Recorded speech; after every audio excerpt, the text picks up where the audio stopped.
পণ্ডিতদের দান করে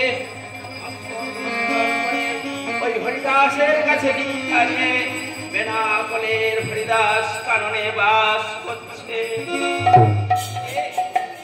কে ওই হরিদাস? কি আছে তার মধ্যে যাকে পুড়িয়ে মারার জন্য আমি আমার 2 জন অনুচর পাঠিয়েছিলাম, কিন্তু তারা পারেনি। প্রচন্ড ঝড়ের তাণ্ডবে তারা আহত হয়ে ফিরে এসেছিল। আজ আমার 9টি লক্ষ হীরা পরাজিত। না না, এই অপমান আমি কিছুতেই সহ্য করব না। আমি রামচন্দ্র চুরি, ডাকাতি, খুন, লুটতরাজ এসব করতে কখনো আমার হাত এতটুকু কাঁপেনি। আজ সামান্য হরিদাসের কাছে পরাজিত হব কখনোই না।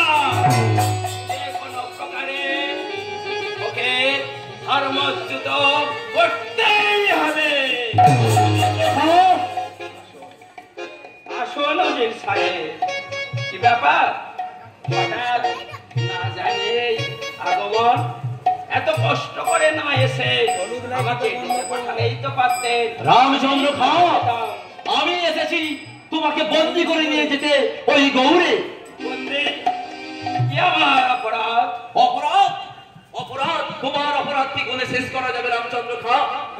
প্রত্যেক দিন প্রত্যেক সময় তোমার কথা মনে করি, সব জায়গায় দেখি তুমি কোনোদিন খাজনা দাওনি, এবং আরো দেখেছি যে কবার জবাব তোমাকে পত্র লিখে পাঠিয়েছি তুমি তার কোনো জবাব দাওনি।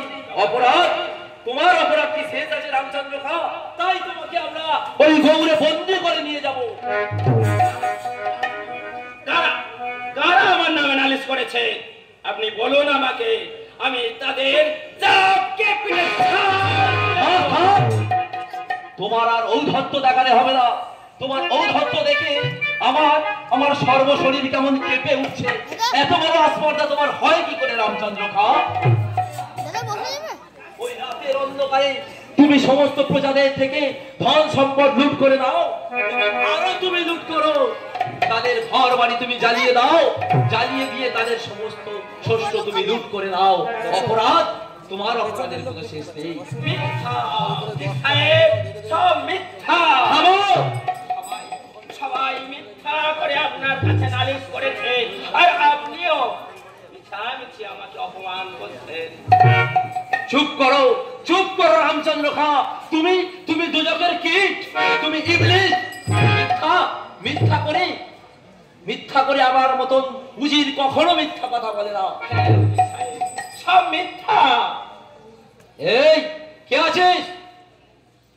বন্দি করে নিয়ে চল এই রামচন্দ্র খাঁকে, আমাকে গৌরে নিয়ে চলো।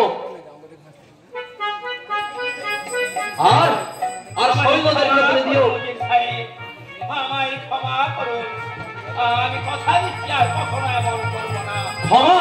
তোমার ক্ষমা নেই।